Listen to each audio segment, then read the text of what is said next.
All right, Shalom. First off, I'm going to give all praises, honor, and glory to Yahweh, Ba'ashem, Yahushai, Ba'ashem, Rakakadash.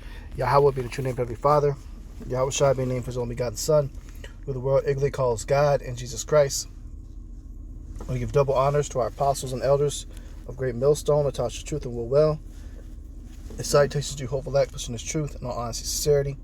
This is Brother Yahweh because you less the spirit power, Yahweh Ba'ashem, Yahushai. And lessons is coming through the spirit, going into on using our weapons of warfare, drawing our swords, and what are our weapons considered? Okay, I'm going to start through the spirit based off that quick little opening video clip based in Hebrews 4:12. It says, "For the word of Yahweh is quick and powerful, and sharper than any two-edged sword, piercing even to the dividing asunder of soul and spirit, and of the joints and marrow, and is discerner of the thoughts and intents of the heart." Okay. All right. So the Lord's true weapons is His word, His scriptures, His name first and foremost. All right. His name is powerful. You call upon that name, and He can make anything happen, deliver you out of any situation. Okay. But ultimately, that word, man, as you saw the dude pull, from out the back of his coat, he didn't pull out an actual weapon. He actually pulled out he actually did pull out an actual weapon. Okay, he pulled out the scriptures instead of drawing out a regular average sword that you might have thought he was reaching for. All right, and when we bring out the word with the highways and hedges, and we preach to the public, a lot of times you have multiple enemies that are walking by. Most of them are enemies. Most of them are wicked, more so than the righteous. All right, and the words that we bring out, they hurt and they cut deep. But we only bring out words of the Bible. Yeah, we might get rude in speech, but it ain't the rude speech that cuts people. It's the word that they can feel when it applies to them. When it applies to them, okay? The truth hurts, as people say. That's an old saying. The old saying is that the truth hurts, and it truly does. And this is nothing but the truth of the scriptures. Now, it does hurt, but also this kind of truth feels good as well. This is a weapon of no other kind. This could be a weapon that is used to defend or used to cut and kill. Sometimes it can kill somebody's spirit, but other times it can defend somebody's spirit and uplift them. And also defend us from the wicked. Okay? So this word is very powerful, man. Very powerful. Dividing asunder the soul, the spirit, and the joints of marrow. So we know this word knows exactly what's going on in these people's hearts. And exactly what they're thinking and what their intentions are. And if their intentions are something adverse to righteousness, they're going to feel this sword in a negative way. Okay? We can go into another precept. This is the book of 2 Corinthians 10:4. It says, "For the weapons of our warfare are not carnal, but mighty through Yahweh to the pulling down of strongholds." Now the words that we bring out, the prophecies, right now is bringing down these wicked kingdoms. The promises of Yahweh Ba'ashem Yahushai coming back. The promises of the chariots coming back and actually executing the Lord's vengeance and fury with rebukes of flames of fire. It's through the bringing out of these words is truth, the waking up of the hopeful elect, the waking up the 144,000, the Lord's true army. Okay? Mighty through Yahweh pulling down the strongholds. When we bring out these scriptures, all right, and we bring out and we say something according to scriptures to call out the wickedness and condemn this wicked kingdom for what it's doing, the angels hear that, man. The Lord hears the cries and hears the prayers. And His eyes are upon the sinful kingdom for all that's been done. So you have a lot of judgment that's taking place in the world right now. You have a lot of mass deaths going on. You have a lot of sudden deaths going on. And there's going to be much, much more to come. Much more mass shootings. Much more quote unquote natural disasters, people just dying from floods and earthquakes and tornadoes. You had tornadoes that swept across Alabama, took out many people, dozens of people. Okay? That's from bringing out this word, man, because the word talks about the promises of those type of judgments to come, those types of deaths to come.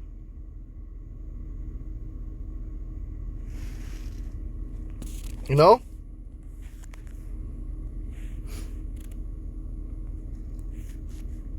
This is the book of Matthew 26. All right. Right now we're at verse 52. We're going to start up a little bit more.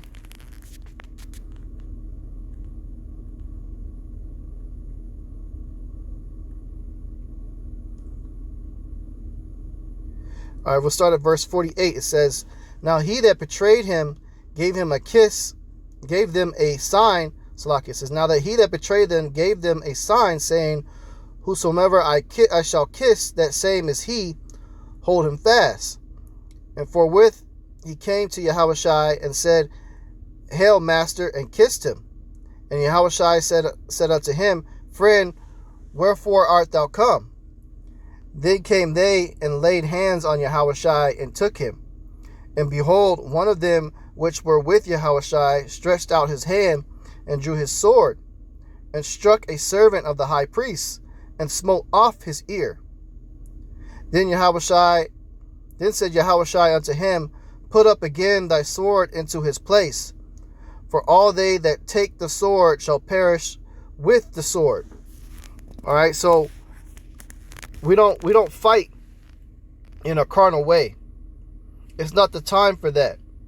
Okay? It's not the time for us to take up arms and take matters into our own hands and execute death or extreme bodily harm on somebody.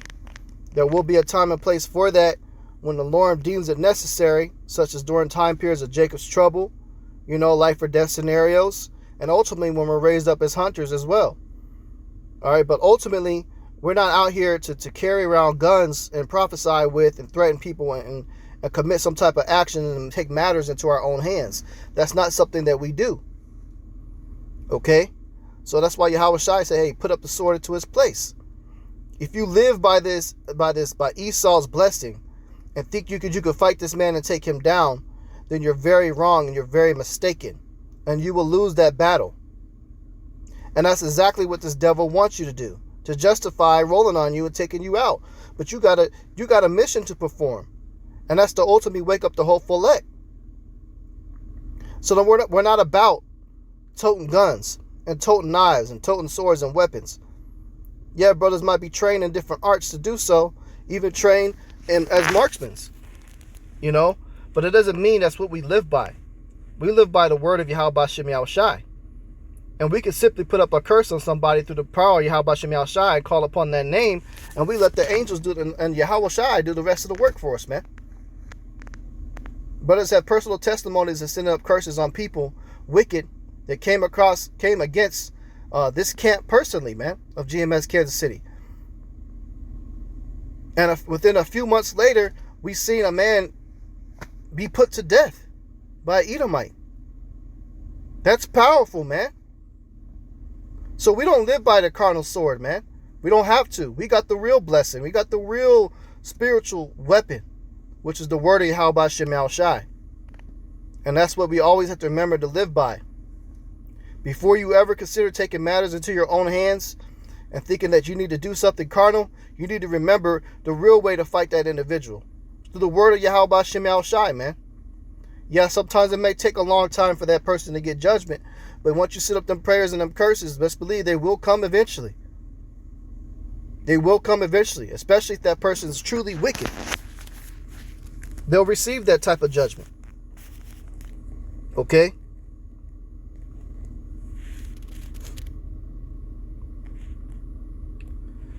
So I had a few other scriptures I want to bring out, all right, that go into it.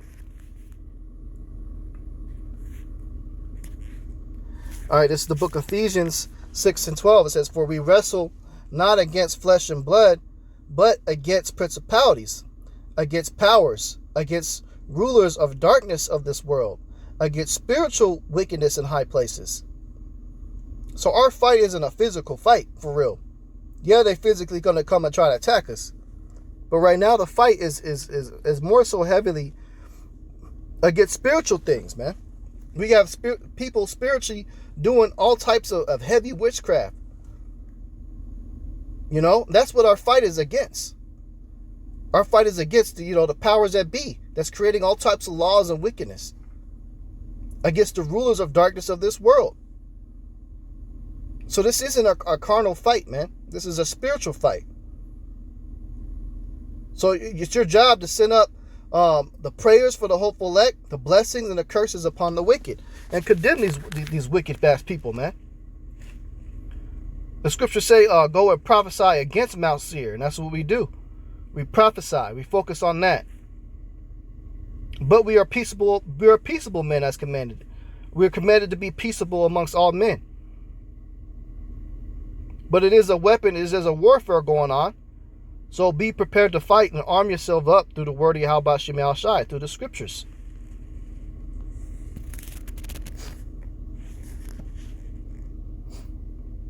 All right, this is Ephesians 6:11. Put on the whole armor of Yahweh, that ye may be able to stand against the wiles of the devil. So put on the whole armor of the Yahweh Shem Yahushai. The whole armor, what is that armor, man? Is it something that you physically got to go buy a bulletproof vest for? No, it's not. Okay? No, it's not. It's putting on the spiritual protection. Because you will need something called divine intervention in order to make it in times to come. There's nothing that you can doomsday prep for any damn thing that they have come thrown your way. Because you don't know what type of deadly death situation about to be thrown at you, and you think you prepping for all things, but you can't cover everything. There's so much going to be happening at one time. So much, man. Who's to say you can even make it to whatever you're trying to grab to either kill someone or protect yourself?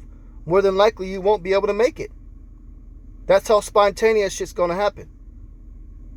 You can't prepare for that, man.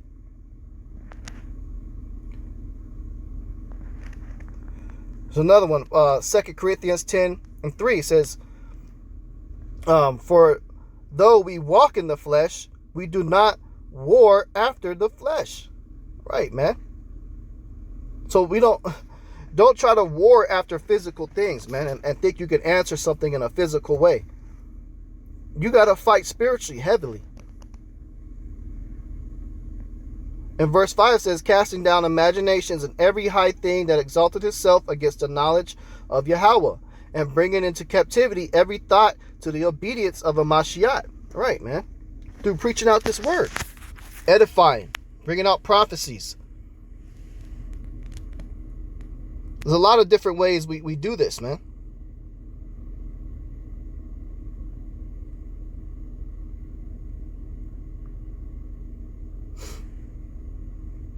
This is the book of Luke 10:19. It says, behold, I give unto you power to tread on serpents and scorpions, and over all the power of the enemy, and nothing shall by any means hurt you.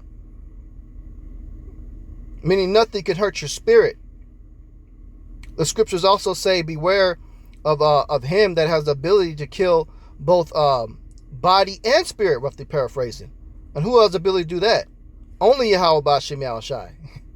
Esau has the ability, yes, to hurt your body and do harm to your body, if the Lord allows it to do so, because he also says he's going to give a certain amount of protection, and how nothing can hurt us as well physically. But some of us are set up to be martyrs too. But guess what? If they do behead you, or if they do shoot you on a gun line, of the death squad, your flesh may be gone, but they can't kill your spirit, man. And guess what's promised to us is that we will come back. So what do we have to worry about? Most of us are tired of this flesh any damn way, this carnal flesh, these terrestrial bodies, man. We want the heavenly bodies, the heavenly gifts. So if you are made a martyr, then they just did you a favor to give you a ticket quicker to the kingdom of heaven, man, and quicker on that chariot to come back with that celestial body, man. Okay? And that's what we look forward to. We look forward to that, and we have faith in that, man. This is the book of Psalms 84 and 11. It says, "For Yahweh is a sun and shield. Yahweh will give grace and glory. No good thing will he withhold from them that walk uprightly." So he's always going to defend us and take care of us and provide for us. And anybody that does us wrong, the Lord sees it, man. That's why the scriptures say, "Woe unto them that offend these little ones." Many of these people have touched the apple of the Lord's eye, man, including wicked people in our personal circles. And did they get away with that? No, they didn't, man. They definitely didn't.